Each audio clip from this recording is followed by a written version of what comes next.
Welcome, friends, to another edition of Economic Update, a weekly program devoted to the economic dimensions of our lives. The jobs we have, the incomes we have and hope to keep, the future, the debts, our children, and the economic changes looming now more ominously than they have even since 2008. We'll have more about that later.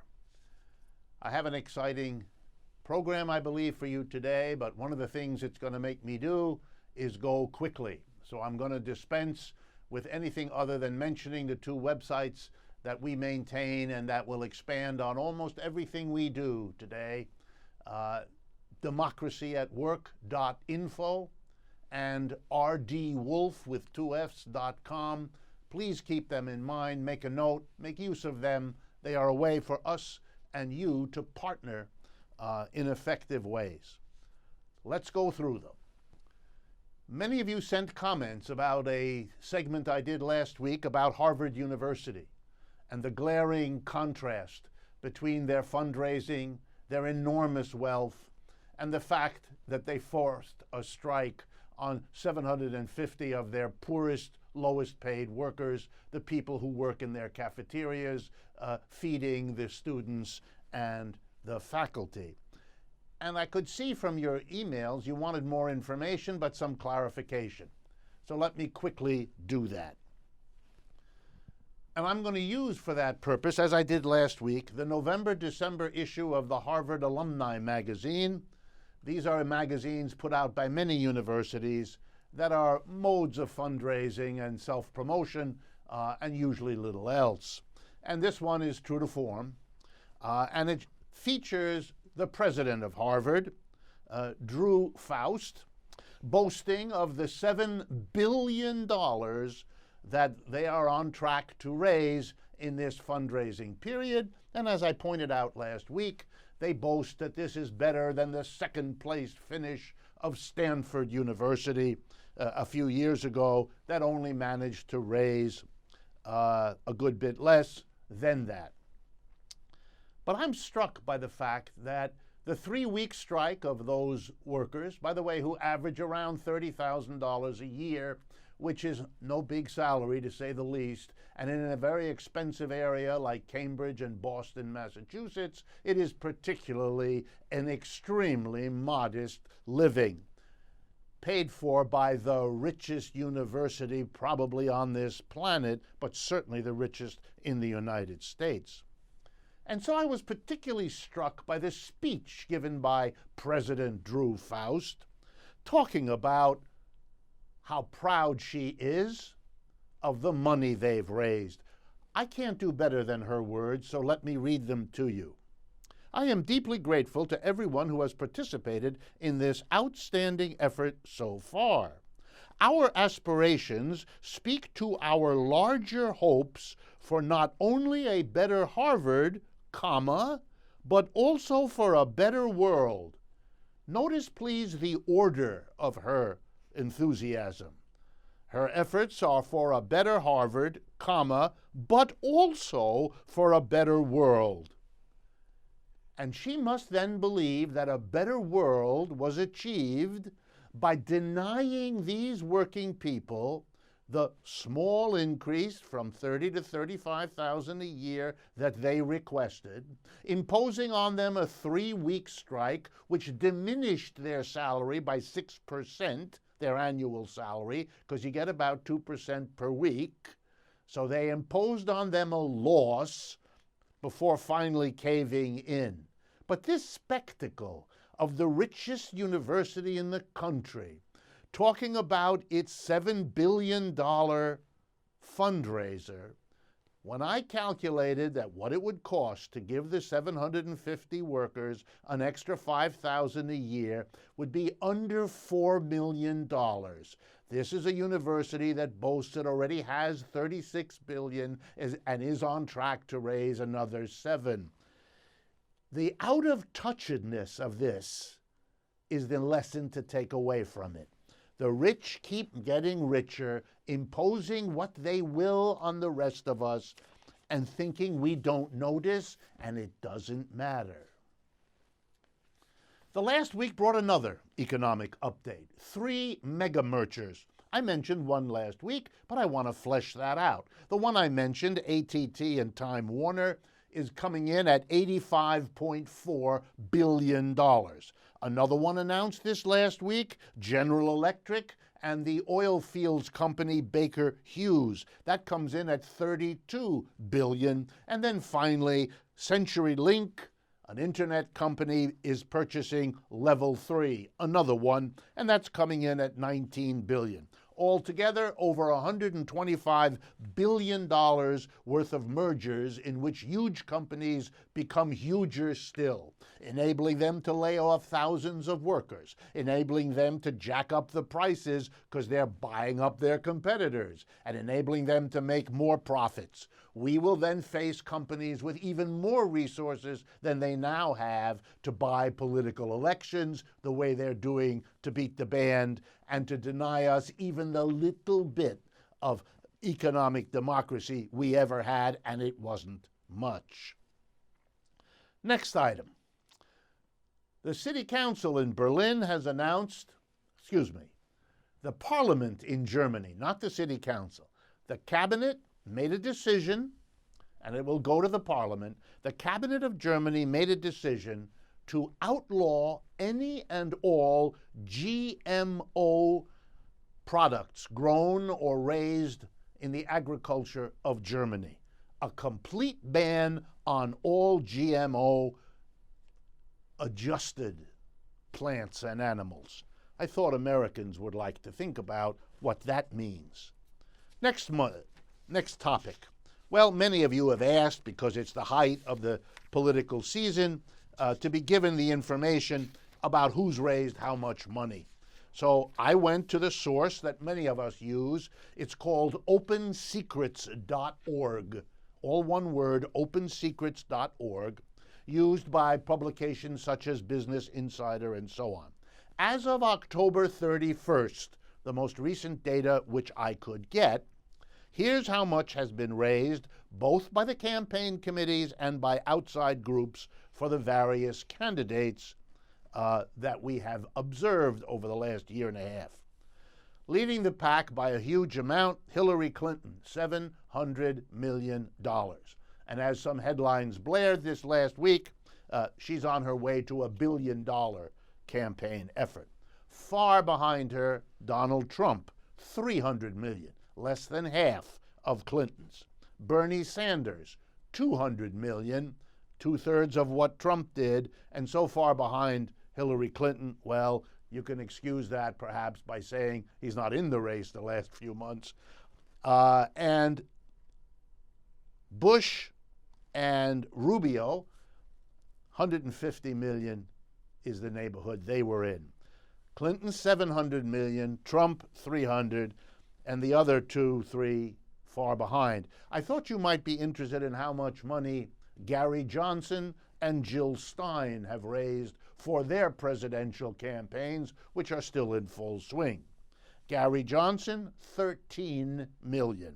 Jill Stein, $3.5 million. So let's do it. Hillary Clinton at one end, $700 million. Jill Stein at the other, $3.5 million. What kind of democracy permits such inequality in the effort to make your message known, to reach the public, to explain what you are there to do if you're elected? You don't have a democratic political system if you do not have a democratic economic system upon which it sits. I wanted to shout out my appreciation to Portland, Oregon. It looks like Portland, Oregon is going to be the first city in the United States to levy a tax on corporations that have extremely wide pay gaps between their CEO and their workers. If your gap is greater than a certain amount, which is already allowing CEOs to be very well paid indeed, but if you're greedy and go beyond that, you're going to have to pay a tax in Portland if this plan passes. At the latest city council meeting, there was a majority of people on the city council speaking for it. And I was so taken with the comments of the mayor of Portland, Mayor Charlie Hales, who told a story at the public hearing that I'm going to summarize for you by reading his words as to why he supports levying a tax on corporations who grotesquely overpay their CEOs. Here's his comment. Between 2002 and 2012, I worked for HRD, an employee-owned engineering firm with a CEO-worker pay ratio of about 10-to-1. That's well below what would be the cutoff for this law. During this period, the firm grew from 2,700 employees to 8,000. And in only 1 year during that period did the company's profit margin drop below 15%. Now, here come the words of Mayor Hales I want you to hear. Quote, obviously, this model, worker-owned enterprise, leads to prosperity, and I was very happy about that on a personal level. It helped me put 2 kids through college. But on the morale side, the impact was even more profound. Everyone worked a little harder because your success was my success.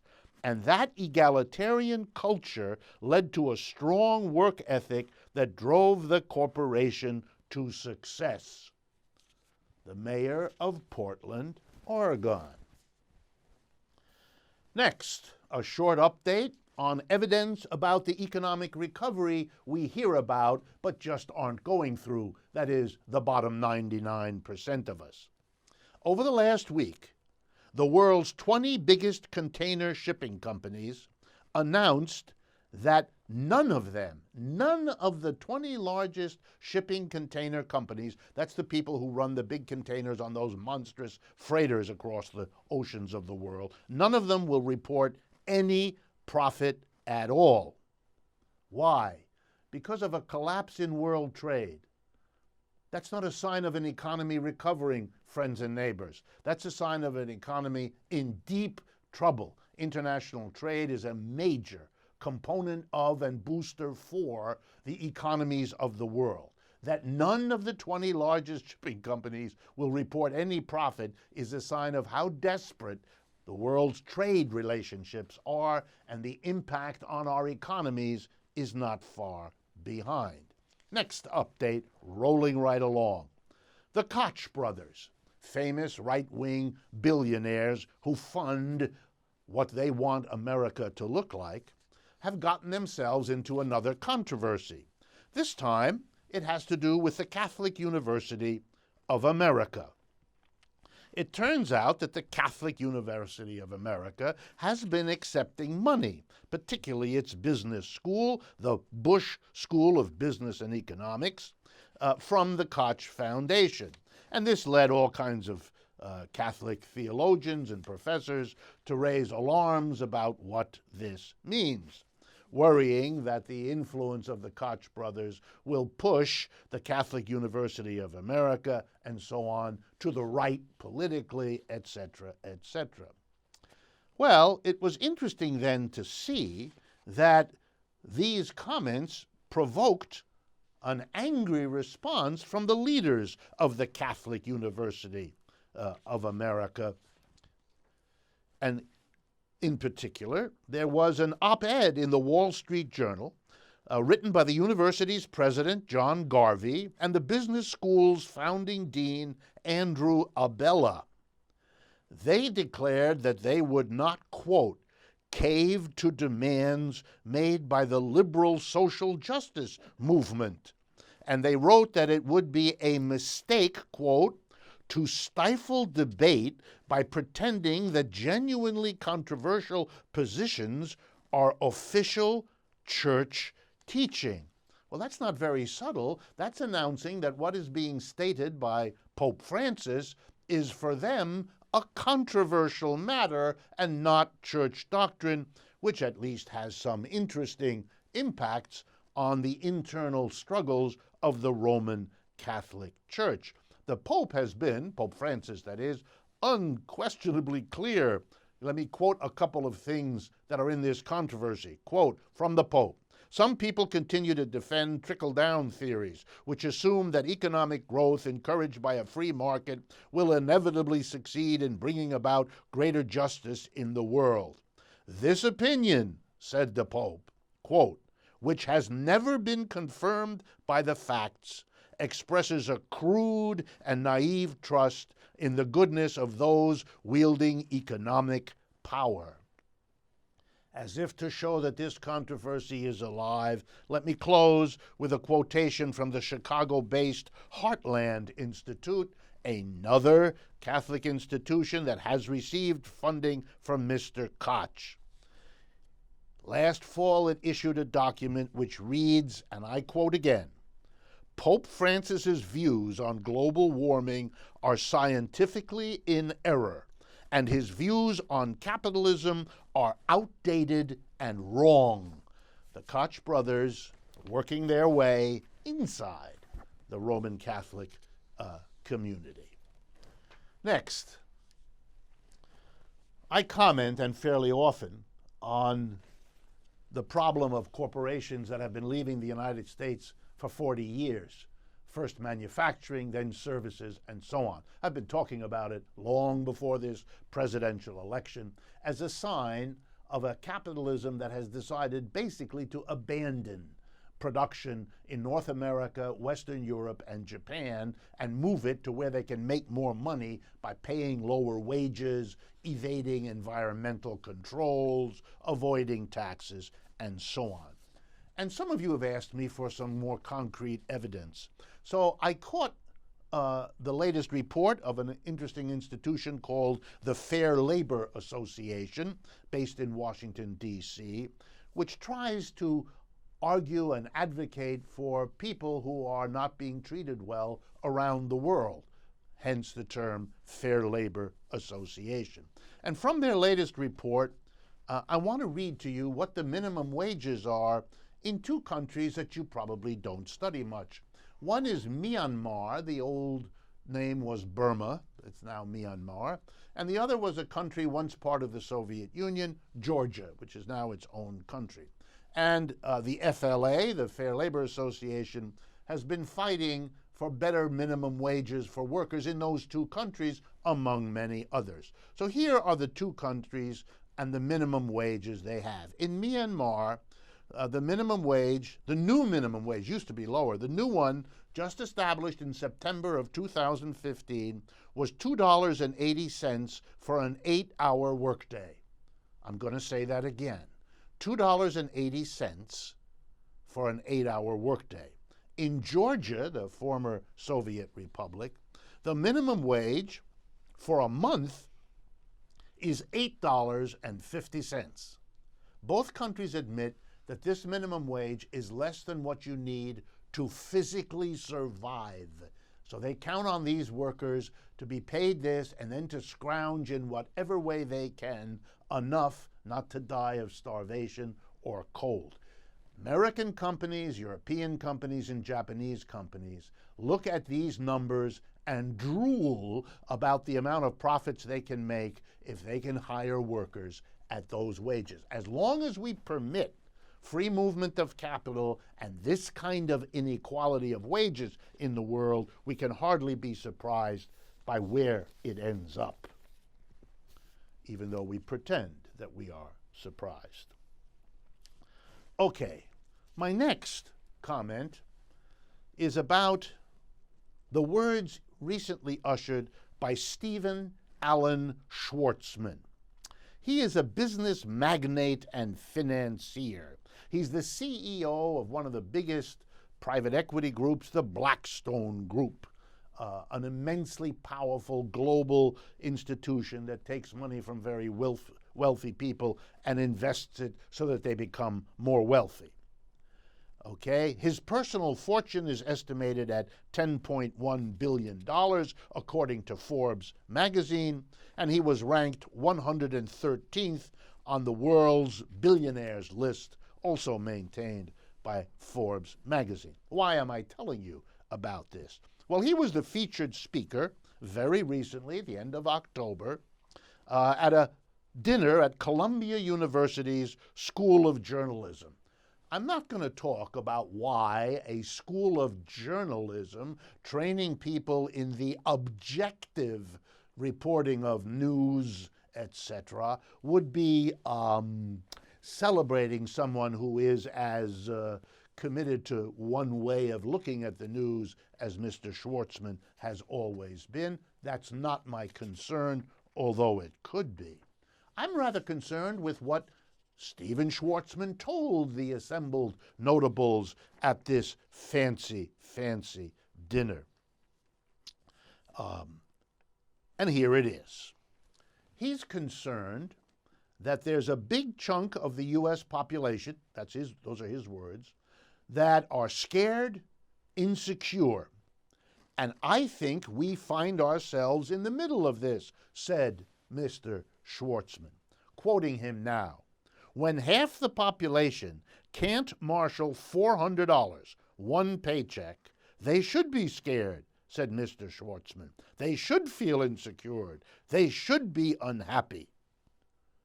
Well, this might sound to you like a very wealthy person feeling some compassion for those who aren't. And we might even wonder, will he find his way to seeing the connection between the difficulty most people have and the absurd wealth he presides over personally? But don't worry, he didn't. Here's what he did in the rest of his speech. The problem, he said, is the government. Now, folks, I could go on for hours about this. I won't. But there is something magical in seeing the difficulties of the mass of people, difficulties that have to do with their employer, the man or woman or board of directors who pays them so little for the work they do. To get angry at anyone if your income is insufficient, the first logical object of your criticism would be your employer, public or private, because that's who's deciding how much you're getting paid. It's wonderful to have a society in which the employers can cut your pay, reduce your pay, nibble away your pay, and who do you get angry at? The government. That's magical. Not the people who are doing it to you, but somebody else. And Mr. Schwarzman loves it, because the alternative is that we might get angry at him. Let me quote you some more words from Mr. Schwarzman at the dinner. Quote, instead of allowing banks and financial institutions, that's him, to lend more and put capital into the system, the governments instead instituted tighter regulations, slowing an economic recovery. Oh, goodness. He's the success. He's the means to recovery. The government is everybody's problem. This is the purest ideological nonsense I've heard in quite a while. Am I surprised? Well, no, I'm not really surprised. Business wants us to believe that if we have economic criticisms, they are to go to the government, never to them. And if we're looking for an economic solution, it's letting them do more of what they make money off of. Isn't it obvious? The people who lead this country are out of touch.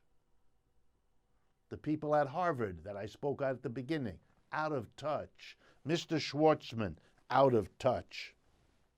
You might be interested that at the end of his talk he was asked some questions, and Mr. Schwarzman said a couple of things that you might be interested in. Quote, the country would have been better off if former Republican nominee Mitt Romney was elected president instead of Barack Obama in 2012. When asked about the current Clinton-Trump, here is what Mr. Schwarzman said. This is a really tough election. I think certainly there would be an unpredictable outcome if Donald was in that seat. But, you know, it would somehow find its way. If Hillary was in that seat, it would be a bit more predictable, but, and I won't bore you with the rest. So much for one of our financial leaders. I can't end this first half of the program without mentioning that we continue to be in the midst of one of the greatest strikes of people incarcerated in American prisons in the history of the United States. If you haven't heard about it, well, that gives you another hint about how your news is organized for you by the mass media. But I want to remind everyone that we have a peculiar country. The Constitution of our country has the 13th Amendment, which outlaws slavery, and which came because we were in a civil war to get rid of slavery in this country, which we did by the war and then by the amendment, the 13th Amendment. But the 13th Amendment that outlawed slavery as a horror we wanted nothing to do with said there was one exception. We could have slavery if it were imposed on people inside prisons. And so we do.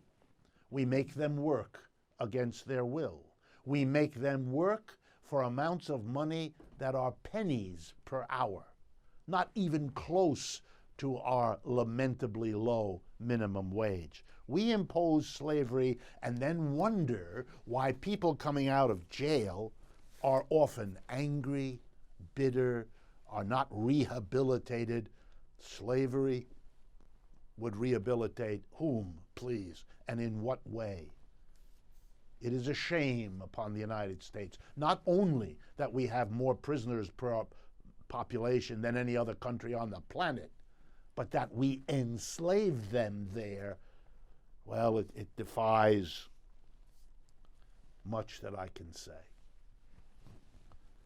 Well, folks, we've come to the end of the first half of this program. I do want to take this moment, however, to remind you that we need and want your partnership in lots of different ways. And we have a moment for me to explain those to you with a bit more fullness than I normally have. Go to our websites, democracyatwork.info, rdwolff with 2 F's.com. Make use of them in all the ways they provide to communicate with us, to use our materials, to follow us on Facebook, Twitter, and Instagram, to see our new blog that's about to emerge, and so on. Use the website. Stay with us. We will be right back. All right. I know this isn't any fun to talk about, but we should. Okay, so who's going to do what? I'll pack the dead batteries. Great. I'll only put what I don't need into a duffel bag. Perfect. That's totally unhelpful. No problem. Meanwhile, I will try to comfort everyone by speaking in a calm voice. And I'll try to get the generator going without any gas. Oh, let's not forget the cell phones, which probably won't work. Right. And who is going to handle supplies? I can forget to do a list for us. Thanks, pal. Well, I think we couldn't be any less prepared. I'm proud of you guys.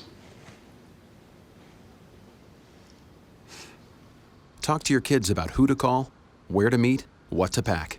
Visit ready.gov/kids for tips and information. Sweetheart, think about your future. Jeff over there did, and just look at him. He saved up, bought a house, he's got a beautiful wife. They even had a fancy pants destination wedding, and oh, they had a baby! Ah! Smart and handsome, ooh la la. Now, I've been saving these frames for pictures of my future grandbabies for years, and the shopping sprees on organic clothing and telephone cases is not helping you save for a family. Oh, gracious! Look at that! He's a model! Oh. I bet you he's putting all that money right into a 401k or his baby's college fund. And his teeth are so straight. See how good saving can look at feedthepig.org. Feed the pig. Welcome back, friends, to the second half of Economic Update for this opening part of November 2016. I am very pleased to welcome to the microphone and the program Dr. Harriet Fraad. And before I introduce her, since many of you know her, I want to explain to you what we are now planning to do.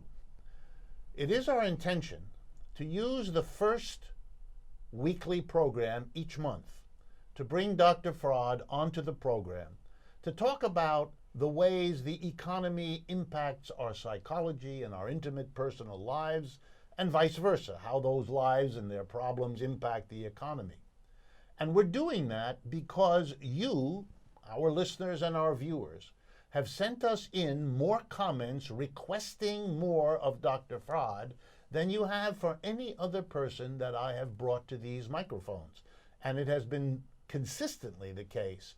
And so it is a way of responding and appreciating your participation, your partnership in this program that brings me to bring her back so we can continue the conversation. So first of all, Dr. Fraad, thank you very much for joining me. Thank you. Good to be back. Dr. Fraad is a mental health counselor and hypnotherapist. She has a private practice in Manhattan in New York City. She speaks and writes extensively on the intersection of politics, economics, and mental health. I should mention that if you wish to respond, to ask questions, to propose topics for these conversations, or in any way respond to what Dr. Fraad says, please use the websites associated with this program, the ones I mention each week and that I will mention now one more time. democracyatwork.info. That's all one word, democracyatwork.info. And the second website, rdwolff with 2 Fs.com. All communications, and both websites allow you to email us as you wish, 24/7, no charge for anything. Any one of the communications you send to her through us will be forwarded to her and will get her personal attention. Okay, Dr. Fraad, here's the plan for today for our conversation. I talk often about the problems of capitalist enterprises, by which I mean enterprises that have a tiny group of people at the top, the major shareholders, and the boards of directors that they select, because it's one vote per share, and since 1% of the shareholders own 3/4 of the shares, the 1% decide who's on the board of directors, and the board of directors make all decisions in most companies, what to produce, how to produce, where to produce, and what to do with the profits. And I contrast that way of organizing business with worker co-ops, with democratic workplaces where everybody has one vote, who works there. And if you don't work there, you're not part of the decisions on the internal life of that enterprise. Of course, the local community interacts with the working enterprise in the usual co-respective way. But we're focusing on the difference in the workplace experience for a person caught up in a hierarchical capitalist enterprise versus a worker co-op. And so what I want you to talk about, because so many have asked us, is what are the implications for a person's mental health of working in a capitalist enterprise versus working in a worker co-op enterprise? How does it affect the life we lead, keeping in mind that the single most frequent place that an adult American finds himself or herself is at the workplace. 5 days a week, the best hours of the day, you're at work. So how work is organized, how you experience it, is going to shape everything about you. Tell us, using your expertise, about the difference in the mental health impacts of the alternative between capitalism and a democratic workplace. Well, there's two basic concepts about mental health that people have to understand. One of them is ontological security, which means the right to just be, that you are welcome in the world, that you are okay, that you are approved of, and that you're basically okay and acceptable. The opposite of that is chaotic nonentity, where you lose all sense of yourself and connection to anyone, which is insanity.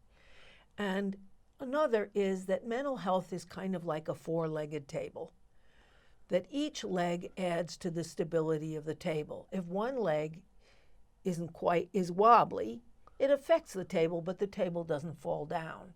If all four of them or three of them are shaking, you're gonna have an awfully hard time.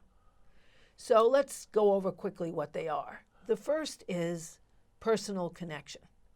These are the first of the four legs of The legs of a mental health. that hold up your mental health Gotcha. table. Good.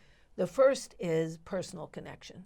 A personal relationship, it could be a sexual relationship that's personal, it could be relatives, it could be you and your children, it could be you and close friends, people you can turn to, people whose love you count on. Those would be the people who would put you at the center, part of the hub of their wheel that goes around their life, and they are the center of yours, or one of the centers of yours. So that's one leg of your mental health table. That's right. It's one leg. That's the leg at which we begin life. Children don't grow, they don't develop, they don't learn to talk, they don't learn to walk unless they have a personal, physical connection with up to 5 caregivers. In the orphanages where children were abandoned after World War II and given physical care but not held and talked to and cooed at, they didn't develop, they died. It's called failure to thrive. The same thing happened in Ceausescu's Romania because he wouldn't allow birth control or abortion, so they housed thousands of orphans who they fed and they changed, but they had no personal interaction, and most of them died. It's called failure to thrive. So there was not only the mental health, but also the physical The physical health. health was devastated. Physical health is affected on all levels. But on the primary level, when we're just beginning life, It's it's devastating. the definitive devastating element. Okay. The second table is a slightly... Second leg of the table. The second leg of this table, and each table represents a wider kind of connectivity, because connection with others is the basis of mental health. And that is a closer circle of friends, of acquaintances, of people in whose company you can thrive. Even if they're people you see at work every day, you do each other little favors, you talk, you don't have a life after work, but you have connection. Then there's a third leg of your table, which is groups you belong to. This leg is things like the PTA or a blood drive that you are trying to sustain, or a bowling league, or political campaigns. And this is a very neglected leg in America. There are fewer people active in anything in the United States now than were in bowling leagues alone in 1970, because people have been isolated from each other, which is a sign of unstable mental health. Yes, that wonderful book that the Harvard Bowling sociologist Alone. Robert Putnam, Bowling Right. Alone, which documents that. That's his statistic. And then the fourth leg of the emotional table is a wider sense that you are part of humanity, part of the world. People may differ in their opinions from yours, like Arlie Hochschild talked about the Trump supporters that she had great sympathy for, because they're part of humanity. Where you see that although we may have differences, you're part of the world, and that what's happening to our planet affects you, what's happening So in you feel a kind of solidarity with humanity. with the human race. Right, with the human race. And you need all four of these. You need all four of these to really be solid in yourself. And to have what you call mental health. Exactly. And in all of them, Americans are shaking. Their personal relationships deteriorate. Marriage is over for the majority of people. It's only the 1% who stay consistently married because they have all the supports for the relationship. They have time off. They're the ones with paid vacations. They have personal days. They have decent salaries. They can afford to go out to dinner together. They can afford the time. They can afford quality child care, all those things that the rest of the population can't afford. So it's the top, maybe 10%, who have that, intact personal relationships. The secondary, every connection is now wobbly in the United States. And how do we know this? Yeah, tell us. How do we know this? Well, if you look at a sense I am part of it, I am connected, versus I am disconnected. When people are disconnected, they're frightened, they're alone, they're often either depressed, where their anger is turned down inside them and pushes them down, or the anger is directed out. Now, what are some of the symptoms of this? Well, one of them, of your anger directed out, is mass murder. Here, it's a very clear indication. I looked at it for the month of September. In 1 month alone, we had 40 mass shootings. That's shootings of at least 2 people with whom you have no relationship. But your rage is such, at all of humanity, you just shoot them. There have been 200 wounded or dead just in the month. You compare that to the fuss made over ISIS in the United States. Whoa, this is a real problem. Right. And there is no other country that is anything like that, because in other countries there's a sense of caring that's shown by supports. Maternal, for instance, maternity leaves. We are one of 4 countries in the entire world that has no maternity leave, and we're in the company of paid maternity leave? Paid maternity leave, which no guaranteed paid maternity leave. The other countries in whose company we are Swaziland, Somalia, which is basically a failed state, and Papua New Guinea. In other words, some of the poorest places on this planet. Right. The poorest, most disintegrated societies that don't provide a connection that says, we care about you, we care about the future and your children. It's amazing, too, for me, that a country whose conservatives, as well as most others, speak endlessly about a commitment to family values, abandon the family. Do not utterly. provide the maternal paid time off so that the mother and the child can give each other that first leg of mental health stability. that you just told us about. Exactly. And every other country of the 24 wealthier nations, many of whom are not all that wealthy, like Slovenia or Poland or something, or Hungary, does this for their people. And they have early childhood possibilities for their people and supports for parenting and children. And their people are much less routinely enraged and certainly aren't shooting people. Remember, we had 40 mass shootings in 1 month, whereas the other wealthy nations, for example, England, France, the Netherlands, and Slovenia, and Norway, had 1 mass shooting each in 4 years. We had 40 in a month. In 1 month. Denmark, Switzerland, and Finland had 2 shootings in the last 4 years. We had 40 in 1 month. Germany was upset and tried to deal with this because they have had 3 mass shootings in the last 4 years. We have had the equivalent of more than 1 a day for the month of September, and I don't study every month. That's the month I studied. So what does this have to do with the legs of the table or anything else? Well, one of the ways people get connected is they feel that they are important. They have the security, yes, you are part of something.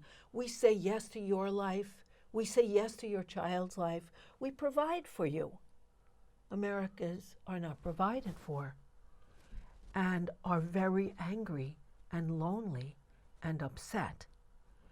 And the workplace. The workplace, every other nation in the 24 nations have some solidarity at the workplace and have political unions that get out there and protest. You mean the 24 OECD wealthy countries? Yes, the wealthier nations of the world. So It's not only their parents and their children, it's also on the job they have more. They don't have necessarily, they have more co-ops than we do, especially Italy, but they have cooperation. They have a sense of somebody's looking out for them. They're part of this country, and this country is giving something to them. The United States doesn't have that. And so people are disconnected. And without connection, you just don't have anyone saying yes to your life.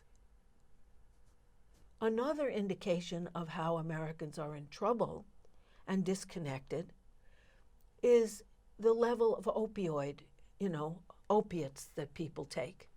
Because for every traumatic thing that happens to a human being, whether it's being neglected or abused in childhood, and Americans have the highest rate of child abuse and child murder of the 24 wealthier countries of the world, because parents are abandoned and under huge pressure, is that with every trauma strike, with every hour that you're abandoned because your parents can't afford, or your mother can't afford a babysitter, you're alone and screaming and unheard, with every bit of physical punishment, the way children survive is the brain has a biochemical wash of uppers, downers, and painkillers that allow you to forget that your caregiver is a predator, that there is no one there for you. And then when you get older, you look for drugs that will enhance the internal addiction you already have to these painkillers, which take you offline. And opiates are one of those drugs that does that. That's why the US population is 5% approximately of the world's population, and we take 80% of the opiates, which have become the biggest cause of accidental death in the United States, bigger than car accidents, bigger than anything else. Because people are trying to drug themselves because they don't have the connection they need, because at their jobs they're disconnected, at home they're disconnected. They don't have the networks that make them feel, I have a place here. When you mention the jobs, I want to take you back to that focus. Okay, let's go back there. Tell us how a conventional job workplace organization will contribute to wobbly legs of your mental health in a way that the worker co-op might behave in a different way, might affect you in a different way, Absolutely. might mean mental stability I want to get at the mental effects, if you like, the mental health implications of a top-down hierarchical workplace versus a cooperative workplace. Well, in a top-down hierarchical workplace, as you said, a capitalist workplace, you have a board of directors that makes the decisions about what you do, when you do it, how to divide the profit, and you don't. You are just a cipher in a profit calculus. That is not something that contributes to your sense of importance and of connection with the wider job. You may have friends on the job, but you can lose that job and be replaced quickly. and be replaced as if you were just a cog in a wheel, but not a person whose contribution is valued. And it doesn't call on your capabilities, right? No, you don't decide anything. You're just a particular functionary. You're to do a particular job. That's all any authority cares for. You are not drawn in to the life, the control, the design, the management of this enterprise. So in a sense, many of your capabilities, many of the parts of your personality are utterly unwanted. In fact, most of them are. Yes. And you are just a function. You're not a human. You're not wanted. You're needed or needed. You are a function. You do this. You do that. But you are not a person who is needed and wanted as such. You contrast that with a cooperative in which every person cooperates to do everything. When I visited the Mondragon community, which is a city of co-ops, 104,000 people organized in different co-ops, I was in the big Frigor factory that makes dishwashers, refrigerators, and stoves. And I noticed that a buzzer went off every 2 hours.